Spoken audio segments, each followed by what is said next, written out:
nakikita tayo ng ating lahat ng mga ating kaibigan. Kaya nagpapasalamat kami, napakainit ng salubong na ibinigay ninyo sa aming lahat, mga tiga-alyansa na lumalapit po sa inyo at hinaharap po sa inyo ang ating mga magigiting na kandidato para sa darating na halalan para sa Senado.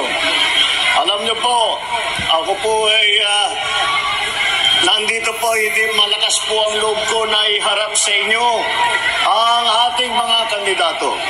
Dahil napakadali pong ipagmalaki bawat isa po sa kanila. Narinig niyo naman po ang kanilang mga programa, yung kanilang record, yung kanilang nagawa na, at yung kanilang gagawin pa. At alam niyo po, may pagmamalaki din ng alyansa. Na ang alyansa, buo po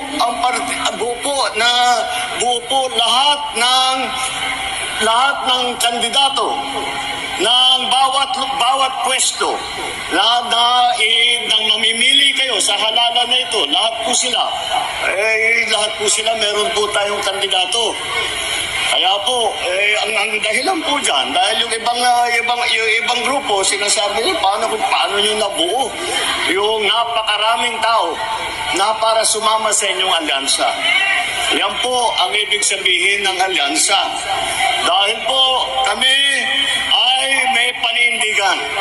Ang panindigan po namin ay magkaisa at magtulungan at magkapit-bisig upang tulungan ng taong bayan. Kaya po, kami po ay tinawag na alyansa. Dahil kung tignan niyo po ito. Meron pong lakas, CMD. Meron pong ang nasyonalista, may Nationalist People Coalition, may NUP.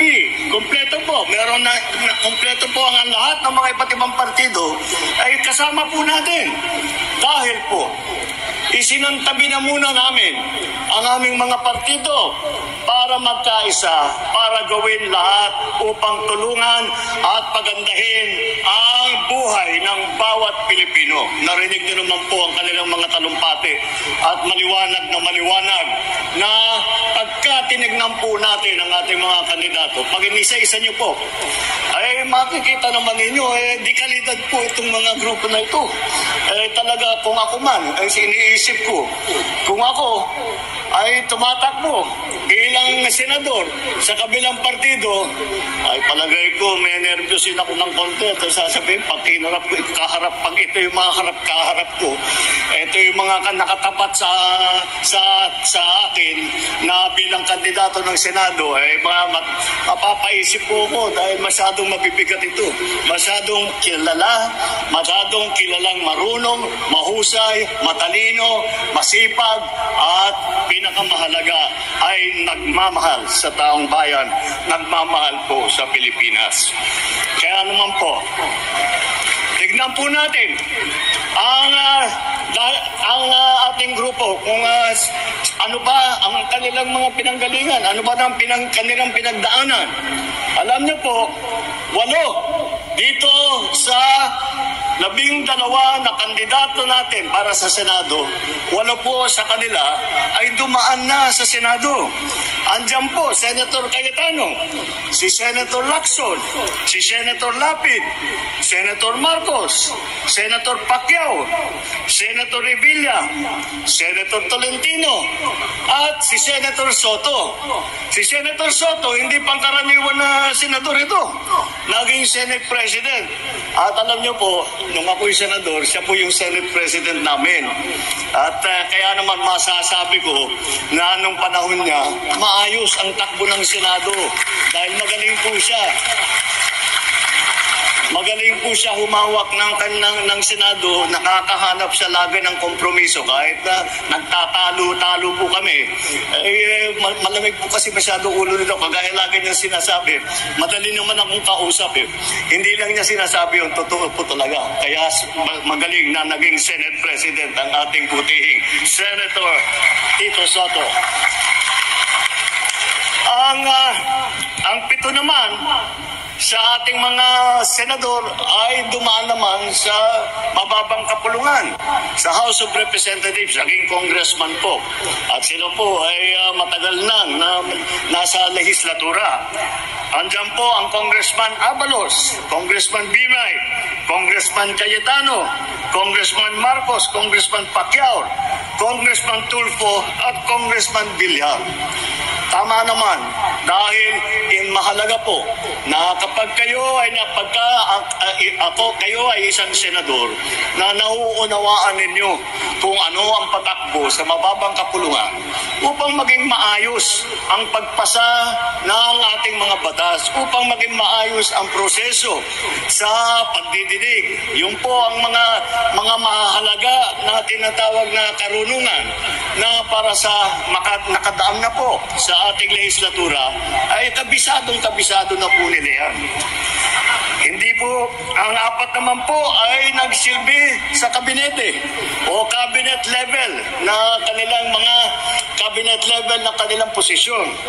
Ang una po dyan ay si Secretary Abalos. Si Ben-Hur po ay naging Secretary ng DILG.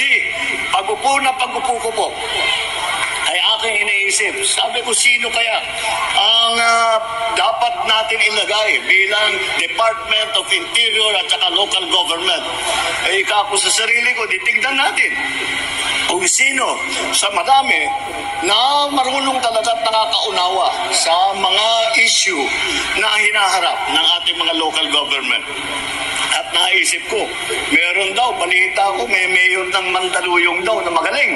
Kaya nandiyan po, ginawa ko nating secretary ng DILG, si Secretary Ben-Hur Abalos.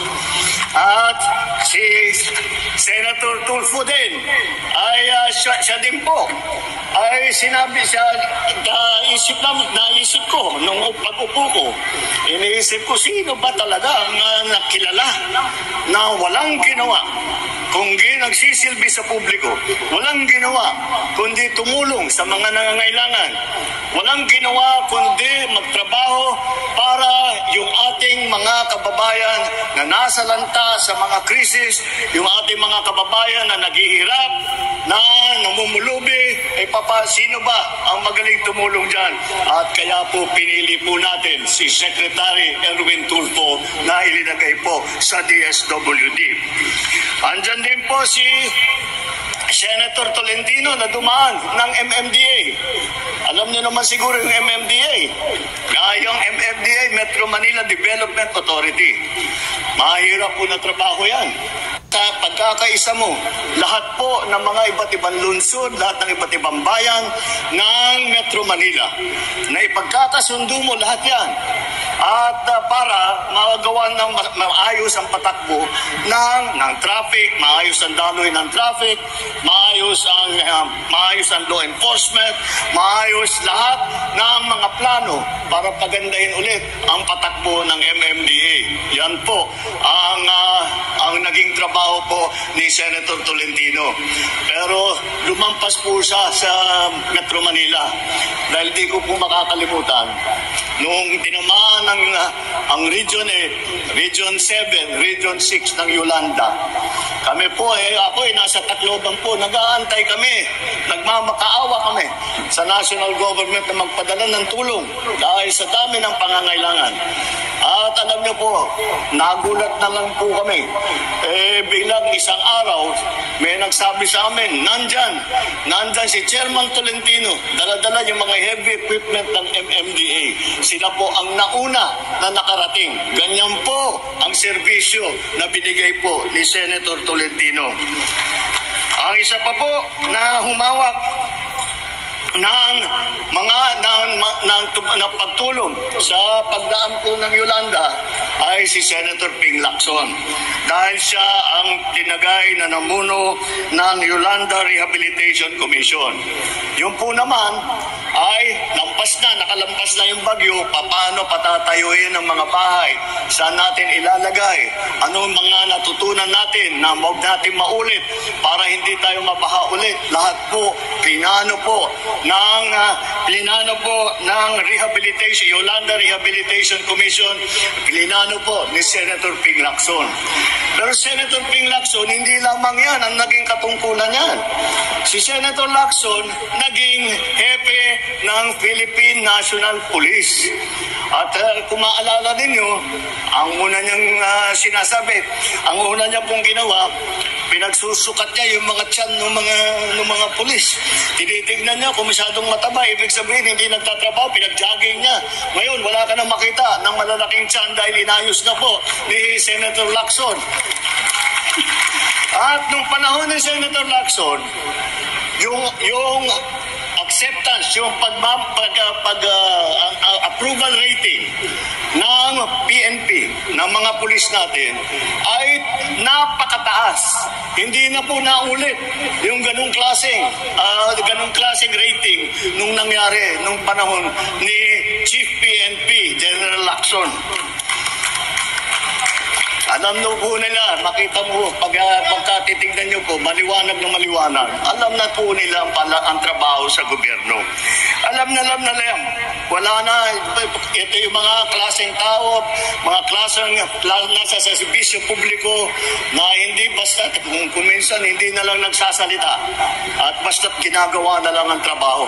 Yan po ang mahalaga. Huwag tayong nakikinig ng mga puro dada ng dada. Dapat ang inahalal natin ay puro gawa. Pupunta sila sa Senado, hindi upang manggulo, hindi upang magtalunan doon sa kanilang kapwa senador o kung kani-kanino pa.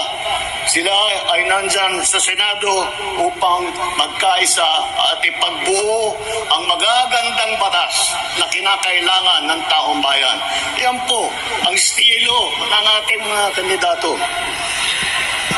At tignan naman po natin local government. Dahil mahalaga po na kahit kung nasa Senado, kailangan po maintindihan ang lagay ng ating mga local government units. Kaya naman po, mabuti naman, meron po tayong 3 rito na naging gobernador ng malaking probinsya. Ang nauna po ang aking kapatid, naging Governor Marcos po ng Ilocos Norte. Si paring Lito Lapid naman, naging governor naman ng Pampanga. Na ngayon, kung makita po ninyo, ang ganda-ganda na po ng Pampanga at talagang bumubulusok ang mga negosyo doon at gumaganda ang trabaho para sa mga